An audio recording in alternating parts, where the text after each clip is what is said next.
할렐루야. 여러분 성경 90일 성경 읽도 여러분 잘 따라오고 계신가요? 사무엘을 넘어서 이제 사울 왕과 다윗의 시대가 열렸습니다. 여러분 이번 한 주간은 다윗을 정말 깊이 읽고 묵상할 수 있는 귀한 시간이에요. 정말 눈물 나는 다윗의 인생 가운데 놀랍게 역사하시는 그 하나님의 섭리, 그 하나님의 은혜와 그 사랑의 역사를 여러분 기억하며 이번 주에 90일 성경 읽도 여러분 다시 시작하시기 바랍니다. 아마 이번 주에 여러분에게 우리 하나님 놀라운 말씀 주실 줄 믿습니다. 그 말씀 붙잡고 여러분 새해 놀라운 꿈을 이루어가는 그런 다윗과 같은 인생 되시기를 바랍니다. 여러분 또 더불어 새 성전 건축이 이제 지하 2층 맨 바닥층이 공사가 거의 마무리됐습니다. 이제 이번 주간을 지나면 지하 1층 바닥 레미콘 공사가 시작될 거예요. 여러분 이를 위해 기도해 주시고 너무 춥지 않게, 그래야 공사하기가 좋으니까 하나님 너무 춥지 않게 해주시고 하나님 그 모든 바닥 공사가 또 든든히 이루어져서 우리의 믿음의 그 기초도 잘 든든히 세워질 수 있게 여러분 함께 기도하시며 이번 한 주간 보내시기를 바랍니다. 그러면 우리 하나님의 놀라운 은혜 가운데 우리 안에 우리의 삶의 믿음의 성전도 든든히 세워질 줄 믿습니다. 여러분 우리가 몇 주간 천국의 비유를 살펴보니까 하나님 나라를 약속받은 천국 백성들이 이 땅을 어떻게 살아가야 한다고 합니까? 여러분 먼저 씨 뿌리는 자의 비유를 통해서는 말씀의 씨앗이 깊이 뿌리내려 30배, 60배, 100배의 결실을 맺을 수 있는 옥토가 되라고 말씀하십니다. 이를 위해 내 마음을 장악하고 있는 세상의 기준과 또 내 마음의 상처들, 악하고 더러운 그런 돌짝과 가시덤불을 걷어내고 그걸 성령의 불길로 소멸시키고 은혜의 강물로 씻어내고 그 땅을 개간해서 옥토의 삶을 살라라는 것이죠. 또 가라지의 비유를 통해서는 우리가 예수 믿고 천국 백성이 되면 세상 풍랑으로부터 보호받을 줄 알았는데 그렇지 않고 여전히 가라지와 같은 악한 자들과 함께 이 세상을 살아가야 하더라는 거예요. 그렇다면 우리는 그런 세상에서 과연 어떻게 살아야 한다고 합니까? 한 영혼이라도 더 구원하기 위해서 그리스도의 향기로 세상에 밝고 거룩한 구별된 이정표로 살아가야 한다는 거예요. 이를 위해 세상의 혈과 육의 싸움을 하지 말고 말씀의 기준을 따라 살아가려는 믿음의 선한 싸움을 통해 알곡 성도가 되어야 한다는 거죠. 또 그 다음에 겨자씨와 누룩의 비유를 통해서는 천국 백성의 삶이라는 것이 마치 땅 속에 묻힌 보잘것없는 겨자씨 한 알과도 같고 가로 서말 속에 섞여서 보이지도 않는 누룩과 같더라는 거예요. 아무도 우리를 알아주지 않더라는 거예요. 그러나 그런 상황 속에서 우리는 나에게 주신 사명, 나를 이곳에 부르신 비전의 말씀을 붙잡고 살아가야 한다는 것입니다. 이를 위해 날 향한 아버지의 뜻을 깨달아야 돼요. 그리고 우리의 존재 목적, 그 부르심의 사명을 따라 하나님 앞에서 살아가는 코람데오의 삶을 살아야 한다는 것입니다. 그럴 때 비록 보잘것없는 겨자씨 한 알이지만 그 한 알이 땅속을 뚫고 자라나 새들이 깃들이는 믿음의 거목으로 자라날 것이고 가로 서말 속에 섞여버린 누룩과 같은 우리의 삶을 통해서 하나님 나라를 부풀게 하실 것입니다. 그리고 지난주에 살펴본 밭에 감추인 보화의 비유에선 농부가 밭에 감추인 그 보화를 소유하기 위해서 자신의 모든 것을 쏟아부어 그 밭을 사고 그 보물을 소유했듯이 우리 또한 천국을 소유하고 그 나라의 백성으로 살아가기 위해서라면 우리의 모든 것을 쏟아부어 전력 투구하는 삶을 살아야 한다는 거예요. 이걸 보고 세상 사람들은 미련하다고 바보 같다고 말할지 모르겠지만 사도 바울의 고백처럼 생명의 빛이 되시는 주님을 만나고 보면 그건 태양 앞에 촛불에 불과하더라는 거예요. 이에 우리는 그동안 최고의 빛인 줄 알고 붙들고 쫓아가던 그 세상의 촛불을 내려놓고 오직 생명의 빛이 되시는 보화이신 예수 그리스도를 소유하기 위해 그 주님을 더 깊이 만나고 체험하고 주님과 동행하는 삶을 살기 위해 우리의 모든 것을 쏟아붓는 전력 투구하는 삶을 살아야 하는 것입니다. 그리고 나서 오늘은 천국의 비유 중에 용서할 줄 모르는 종의 비유인 거예요. 그럼 여러분, 오늘 본문에선 천국이 어떻다고 이야기합니까? 천국은 마치 종들과 결산하려 하는 임금님과 같다라는 거예요. 그러면서 주님은 천국 백성이 이 땅을 살아가면서 좀 모른 척 외면하고 싶은 무거운 주제 가운데로 우리를 인도하고 계십니다. 그것이 뭐냐면 나에게 범죄한 형제를 용서해야 한다는 것이고 빚진 자를 탕감해 주는 화해자의 삶을 살아야 한다는 거예요. 그것이 바로 1만 달란트의 빚을 탕감받은 사람, 다시 말해 죽을 수밖에 없는 죄와 사망의 길에서 구원받은 천국 백성이 마땅히 해야 할 일이라고 말씀하시는 거예요. 이에 베드로가 묻죠. 그렇다면 주님, 과연 형제가 나한테 잘못을 하면 내가 몇 번이나 용서해 줘야 합니까? 한 7번쯤 하면 될까요? 이렇게 묻는 거죠. 사실 이 물음은 그 정도 용서하겠다고 결심하고 말하는 내가 멋지지 않습니까? 주님, 나를 좀 칭찬해 주세요. 그런 소리인 거예요. 왜냐하면 당시의 율법으로는 이에는 이로, 눈에는 눈으로 갚으라고 되어 있으니까요. 그러나 주님은 그런 베드로에게 7번이 아니라 7번씩 70번이라도 용서해 주라고 말씀하시는 거예요. 그리고 우리가 마땅히 그렇게 해야 하는 이유로 오늘 본문에 나오는 용서할 줄 모르는 종의 비유를 말씀하시는 겁니다. 여러분도 너무나 잘 아는 이야기죠. 하루는 임금님이 1만 달란트의 빚을 진 종에게 빚을 갚으라고 독촉을 해요.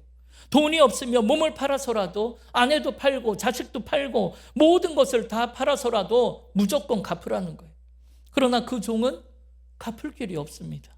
그래서 그저 선처를 바라며 살려달라고 하죠. 이에 임금님이 그를 불쌍히 여겨 그 빚을 탕감해 주고 용서해 줬다는 거예요. 물론 세상을 다 가진 임금님이니까 그까짓 돈 탕감해 줄 수 있다고 생각할지 모르겠지만 여러분, 그 종이 탕감받은 1만 달란트의 돈이 여러분 얼마나 큰 돈인지 아십니까? 여러분, 한 달란트, 1만 달란트가 아니라 한 달란트가 6천 데나리온이래요.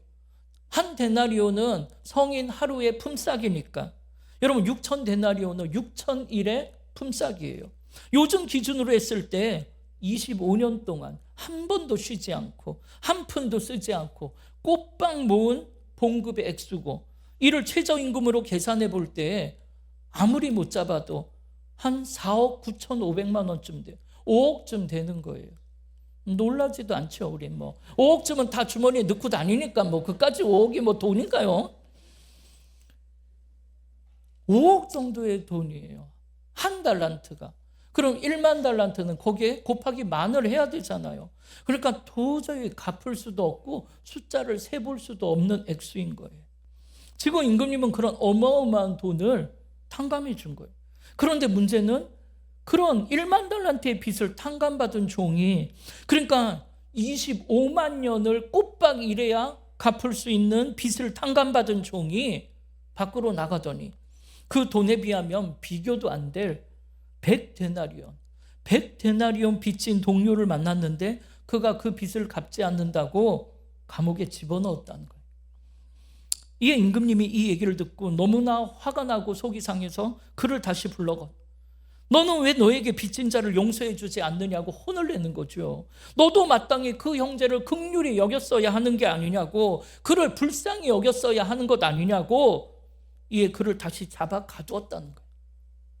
그러면서 맨 마지막 35절에 보면 너희가 각각 마음으로부터 형제를 용서하지 아니하면 하늘 아버지께서도 너희에게 똑같이 하실 것이라고, 마지막 날 이걸 결산하게 될 것이라고 무섭게 경고하시는 거예요. 여러분, 이게 무슨 말입니까? 용서는 용서를 낳아야 한다는 거죠.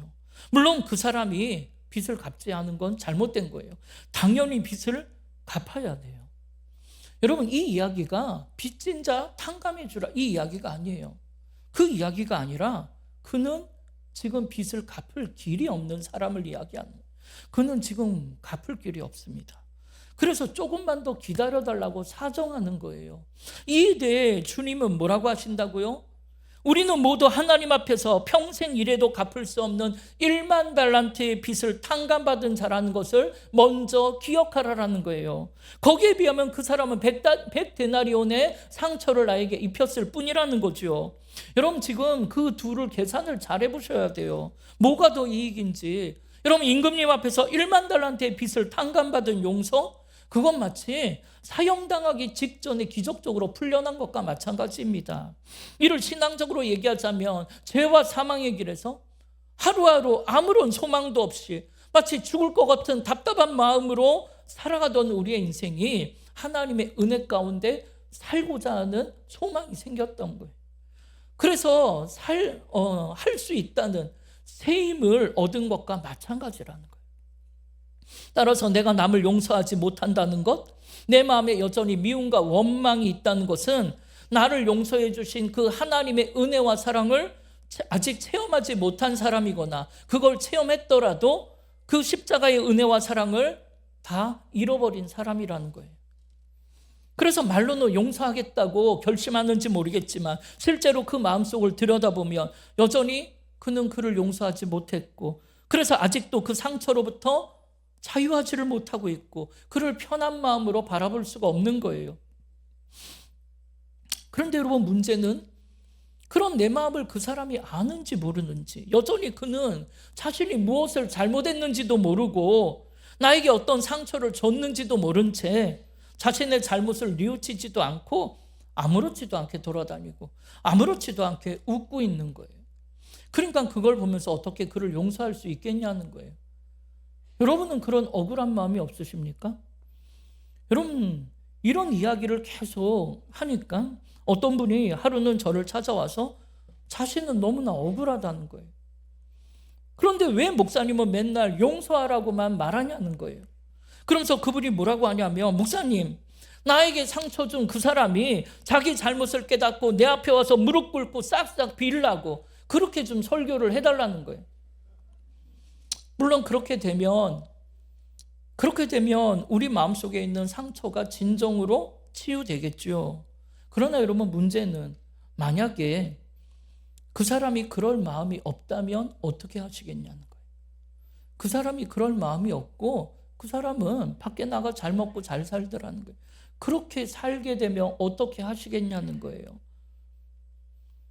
저들은 아무렇지도 않게 잘 먹고 잘 사는데 나만 이렇게 아파하며 오래도 살아야 하겠냐는 거예요. 그럴 수는 없죠.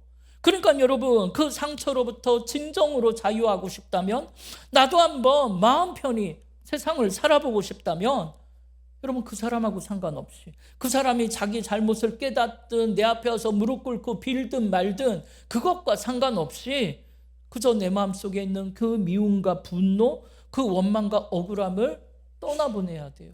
그리고 더 나아가 그를 용서해야 한다는 것입니다. 그렇지 않고 똑같이 갚아주고자 한다면 여러분, 그건 전쟁터와 같은 세상 사람들의 삶하고 다를 게 없죠. 여러분, 전쟁터의 삶이 행복하겠습니까? 매일매일 불안과 두려움으로 목숨이 왔다 갔다 하는 그런 전쟁터와 같은 인생이 되는 거예요. 그러나 하나님 나라는 그렇지 않습니다. 여러분, 주님이 그걸 십자가에서 보여주셨잖아요. 여러분, 주님이 십자가에 달려 돌아가실 때 당신을 못 박는 그 사람들에게 주님이 뭐라고 기도하셨습니까? 여러분, 누가복음 23장에 보면, 아버지여, 저들을 용서하여 주옵소서. 지금 저들은 자기가 무슨 짓을 하는지 몰라서 저러는 거라고 용서의 기도를 하셨잖아요.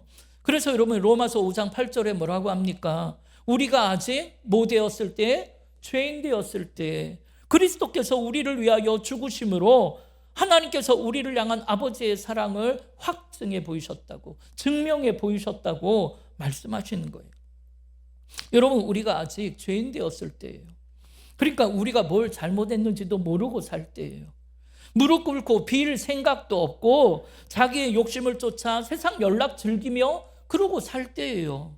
그런데 그때 주님이 우리의 죄값을 대신 책임지시고 십자가를 지심으로 우리의 인생의 후회와 수치로부터, 죄로 인해 사망의 길을 헤매이며 허덕이며 살던 우리를 구원해 주셨다는 거잖아요. 그러니까 이렇게 거저받은 사랑 너희도 거저주라는 거예요. 사실 십자가의 은혜를 체험한 자라면 이 말씀 앞에 어느 누구도 할 말이 없죠. 왜냐하면 그렇지 않으면 1만 달란트의 빚을 탕감받아 놓고 고작 100데나리온 빚진 자를 감옥에 잡아넣는 꼴이 되니까요. 그러나 천국은 그런 곳이 아니라는 겁니다. 물론 억울해요. 억울하죠. 입술로는 그래 아멘 했지만 그 억울함 때문에, 그 속상한 마음에 실제로는 그걸 실천하기가 힘들더라는 거예요. 여러분, 이제 곧 명절이 오는데 그러면 가족들이 한번 모이잖아요. 온 가족이 모여 처음에는 덕담을 나누며 좋게 시작하지요. 그렇지만 마지막이 되면 결국에는 서로에 대한 원망과 불평을 쏟아놓게 되고 결국 그 아픔으로 상처 주고 싸우고 헤어지는 비극이 매년 반복되는 거예요. 이렇게 우리의 삶에 가장 많은 상처를 주고받은 사이가 놀랍게도 사랑하는 형제요 가족이더라는 거예요. 여러분, 만일 우리가 부모로부터 받은 아픔을 용서할 수만 있다면, 또 반대로 그렇게 사랑으로 키웠어도 가슴 아픈 불효를 했던 자녀를 부모가 용서할 수만 있다면, 형제 간의 그 다툼과 그 아픔을 용서할 수가 있다면, 또 부부 간에도 조금만 더 서로를 이해하고 용서할 수만 있다면, 여러분, 오늘날 가정이 이 정도로 무너지진 않았을 거예요. 아마 세상은 달라졌을 거예요. 그런데 문제는 그 용서라는 게 쉽지 않더라는 거예요. 그러나 여러분, 용서하지 못한다면 내 삶의 행복은 기대할 수 없는 것입니다. 늘 마음에 응어리와 상처, 흉터와 찌꺼기를 가지고 살게 되니까요.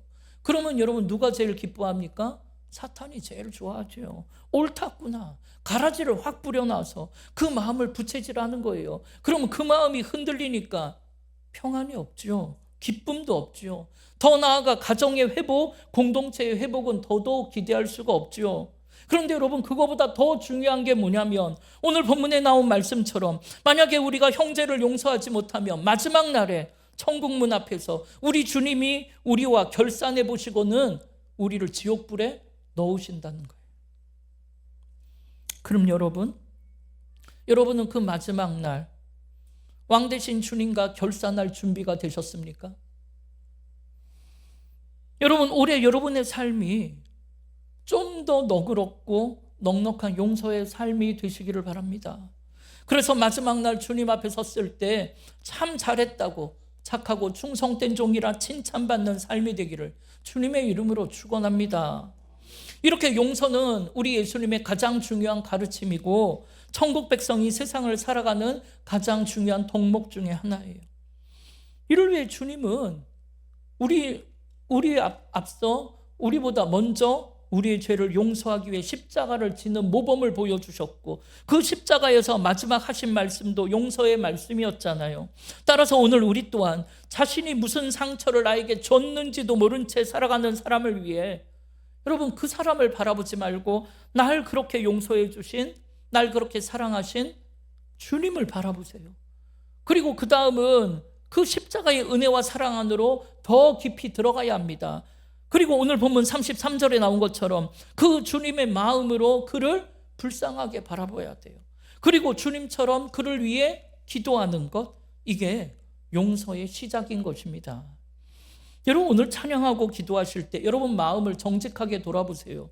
혹시나 아직도 내 마음에 미워하는 사람이 남아있진 않은지, 내 마음에 상처를 주고 아픔을 줬던 사람을 아직도 나는 용서하지 못하고 있는 건 아닌지, 겉으로는 그런 마음을 드러내진 않았지만 그때 당했던 아픔과 상처를 기억하며 언젠가 기회가 오면 내가 똑같이 갚아주리라 그러고 벼르고 있진 않는지, 이게 그런 마음이 아직도 나에게 남아있다면 오늘 주님의 말씀처럼 여러분 그를 불쌍히 여기고 더 이상 미워하지 말기를 바랍니다.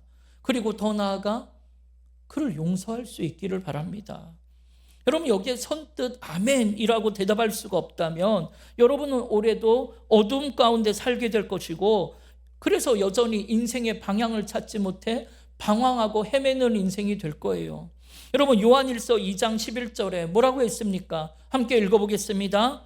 그의 형제를 미워하는 자는 어둠에 있고 또 어둠에 행하며 갈 곳을 알지 못하나니 이는 그 어둠이 그의 눈을 멀게 하였음이라. 아멘. 다시 말해, 아직 내 안에 용서하지 못하고 미워하는 마음이 있다는 것은 내가 아직도 영적으로 어두운 가운데 있다는 것이고, 그래서 거기엔 빛이 없으니까 어디가 길인지 어디가 낭떠러진지 분별할 수가 없어서 내가 어디로 가야 하며 어떻게 살아야 하는지 그 갈 바를 알지 못하니까 방황하며 헤매는 인생이 된다는 거예요. 그럼 여러분 어떻게 해야 합니까?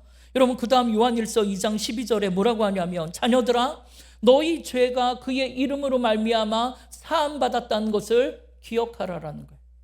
그러니까 내가 예수의 이름으로 죄 사함을 받았다는 그 가슴 벅찬 감격과 기쁨을 기억해야 용서할 수가 있고, 그래야 어두움에서 벗어나 길을 찾을 수 있다는 거예요.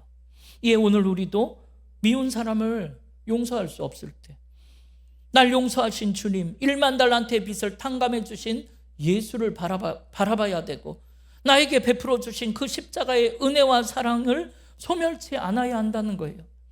이게 소멸되고 메말라 버리니까 내 상처와 억울함이 드러나는 거예요. 이에 그 은혜와 사랑으로 내가 충만해야 너그러워질 수 있고 용서할 수 있는 힘이 생기는 거예요. 하나님의 사랑이 그걸 가능하게 만들어 주더라는 거예요. 아마 여러분 성경에서 그런 인생을 살은 사람을 찾자면 여러분 단연 요셉을 꼽을 수 있을 거예요. 매주 요셉을 말씀드리는 것처럼 요셉은 어린 시절 형들에게 미움을 받으며 자랐습니다. 그러던 어느 날 형들이 요셉을 향한 미움이 너무나 커서 요셉을 죽이자고 했죠. 그런데 차마 죽이지 못하고 애굽의 노예로 팔아버리잖아요. 만약 여러분이 형제들로부터 이런 일을 겪었다면 여러분 형들을 향한 마음이 어땠을까요? 아마 형들을 죽이고 싶은 마음, 복수하고 싶은 마음이 들지 않았을까요? 여러분 누구라도 그랬을 거예요. 그런데 요셉의 아픔과 눈물이 거기에서 끝이지 않았어요. 애굽의 노예로 팔려간 요셉이 그래도 절망하지 않고 믿음으로 정직하고 성실하게 일했지요. 그러니까 그 주인 보디발 장군의 신임을 얻게 되었고 집안의 모든 살림을 맡아보게 되었죠. 그런데 사탄이 그 여주인을 부추겨서 요셉을 유혹하잖아요. 그러나 요셉은 그걸 단호하게 거절합니다. 그랬더니 여주인이 오히려 요셉이 자신을 겁탈하려 했다고 누명을 씌워갖고 감옥에 집어넣잖아요. 여러분 그 감옥에 갇힌 세월이 10년이 넘습니다. 그러면 여러분 같으면 마음이 어떻겠어요? 그럼 너무나 억울하지 않겠습니까? 아마 분노와 복수의 마음으로 수많은 밤을 지새지 않았을까요? 내가 여기에서 나가기만 해보라고, 그 여주인을 죽이겠다고 복수의 칼을 갈지 않았을까요? 그러나 여러분 놀랍게도 요셉은 그러지 않았다는 거예요. 아니, 그럴 마음조차 없었다는 거예요. 여러분, 그런 억울한 일을 당하고 그 모진 고통의 세월을 겪으며 어떻게 그럴 수가 있을까요? 과연 그 힘은 어디에서 나오는 것일까요? 여러분, 그가 그런 고통의 인생을 겪으면서 하나님의 은혜와 사랑을 깊이 체험했기 때문에 그래요. 그러면서 요셉은 자신들 향한 하나님의 뜻을 깨닫게 되었고, 그래서 하나님의 주신 말씀을 붙잡고 그 말씀을 따라갔기 때문에 그래요. 그러니까 하나님이 그를 붙들어 애굽을 다스리는 총리가 되게 하신 거잖아요. 그런데 여러분, 아마 일반적인 세상 사람들 같았으면 그런 일을 겪은 다음에 애굽을 다스리는 권력자가 되면 여러분 그 다음에 뭘 했겠습니까?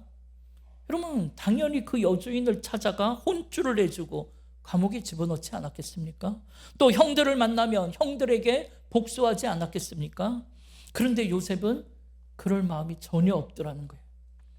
그 여주인을 찾아간 적도 없고 형들을 만나게 되었을 때 죽임당할까 두려워서 덜덜 떨고 있는 형들에게 여러분 요셉이 뭐라고 합니까? 여러분 창세기 45장 5절을 한번 읽어보겠습니다. 당신들이 나를 이곳에 팔았다고 해서 근심하지 마소서, 한탄하지 마소서. 하나님이 생명을 구원하시려고 나를 당신들보다 먼저 보내셨나이다. 아멘. 여러분 지금 요셉의 마음에는 그런 모진 고통의 인생을 사는 것에 대한 아무런 상처도 아픔도 미움도 억울함도 원망도 없어요. 오히려 그게 하나님의 뜻이었다는 거예요. 하나님의 섭리였다고 고백을 합니다. 이렇게 하나님의 사랑 안에 거하게 되면 용서할 수 없는 사람을 용서할 수 있는 힘이 생기는 거고, 사랑할 수 없는 사람을 사랑할 수 있는 힘이 생기는 거예요. 이게 바로 천국 백성의 삶인 것입니다. 그래서 여러분, 용서라는 걸 해보면 그건 상대방을 위한 게 아니에요. 나 자신을 위한 것임을 알게 됩니다. 왜냐하면 내가 그 사람을 용서하기 위해서 하나님의 은혜와 사랑 안에 거하게 됐다라는 거예요. 그러면서 하나님의 그 위로와 그 은혜와 사랑을 통해 내 마음속에 있는 상처로부터 자유하게 되었고 평안과 기쁨을 얻게 되었기 때문이죠. 물론 그렇다고 해서 나에게 상처를 준 사람을 용서하는 게 쉽다는 건 아니에요. 그러나 그 사람을 위해서가 아니라 내 삶의 평안과 기쁨을 회복하기 위해, 내 삶의 행복을 위해 그를 용서하시기를 바랍니다. 이를 위해 여러분 먼저 기도하기 시작하세요. 그러면 성령께서 우리를 하나님의 은혜와 사랑 속으로 인도해 주실 거예요.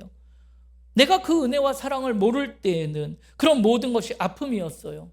그래서 미움과 분노와 원망으로 표출되었지만 예수님을 알고 나서 십자가의 은혜와 사랑을 뜨겁게 체험한 후에는 그 모든 아픔과 눈물이 하나님의 섭리, 하나님의 은혜라는 것을 고백하는 성숙한 그리스도인이 되는 것입니다. 이것이 예수 믿는 사람이고 천국 백성의 삶인 거죠. 여러분, 오늘 주님께서는 천국은 그 종들과 결산하려 하던 임금과 같다라고 했어요. 그러면 여러분은 우리의 인생 마지막 날, 그게 오늘일지 10년 후일지 아무도 모르지만 그 인생 마지막 날 왕 대신 주님 앞에서 결산할 준비가 되셨습니까? 여러분은 여러분에게 아픔과 상처를 줬던 사람들을 얼마나 용서하며 사셨습니까? 사랑하는 여러분, 올해 여러분의 소망 중에 용서의 삶을 이루시기를 바랍니다. 이를 위해 잃어버렸던 메말라가는 십자가의 은혜와 사랑을 회복시켜달라고 기도하시기 바랍니다. 그래서 날 향한 하나님의 뜨거운 사랑 안에 거하게 해달라고 기도하시기 바랍니다. 그렇게 주님 안에서 누리는 은혜와 사랑이 회복되어야 범죄한 형제, 나에게 빚진 자를 용서할 수 있는 힘이 생기는 거예요. 그럼 어떤 분은 이렇게 이야기해요. 그럼 이 억울한 마음, 이 속상하고 아픈 마음은 누가 알아주냐고. 여러분, 그걸 세상에 기대하지 마세요. 여러분, 세상은 절대로 그거 알아주지 않습니다. 여러분, 그걸 알아주시는 건 우리 하나님뿐이에요. 여러분을 사랑하셔서 독생자 아들까지 내어주시는 우리 하나님이 여러분의 마음을 알아주실 것이고, 그래서 참 잘했다고, 참 고맙다고, 착하고 충성된 종이라 위로해 주시고 축복해 주실 줄 믿습니다. 여러분, 보란듯이 성공해 갖고 내가 세상에 힘을 가지고서 그를 내려다보려는 마음은 버리세요. 주님이 절대로 그렇게 해주시지 않습니다. 왜요? 용서하는 일에는 그런 세상의 힘이 필요 없기 때문이죠.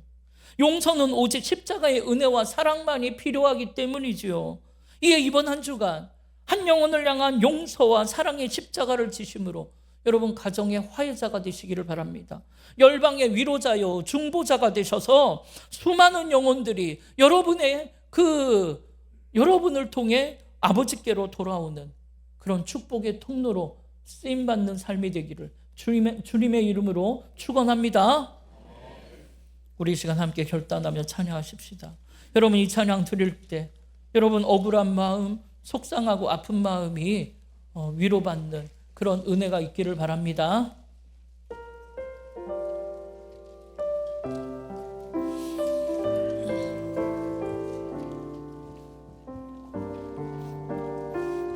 우리 함께 고백합시다. 사랑합니다.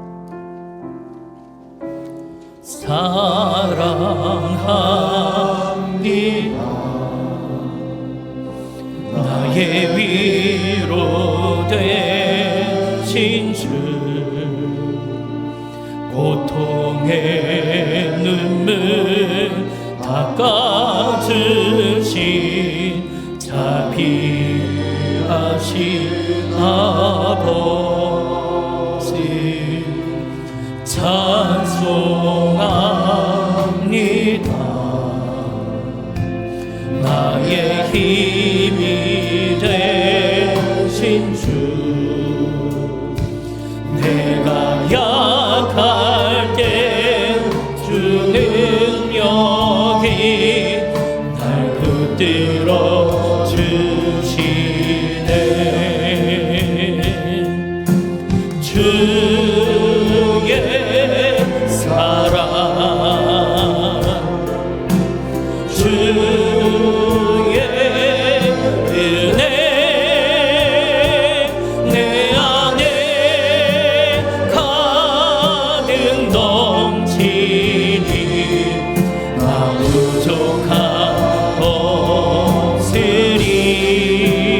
아멘. 나의 마음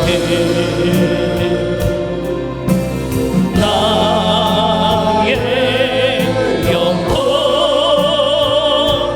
거룩한 사랑을 드리며 주의 길을 우리 다시 한번 고백합시다. 주의 사랑 주의 은혜 주의 사랑 주의 은혜 내 안에 가득 넘치니 나 부족하옵으니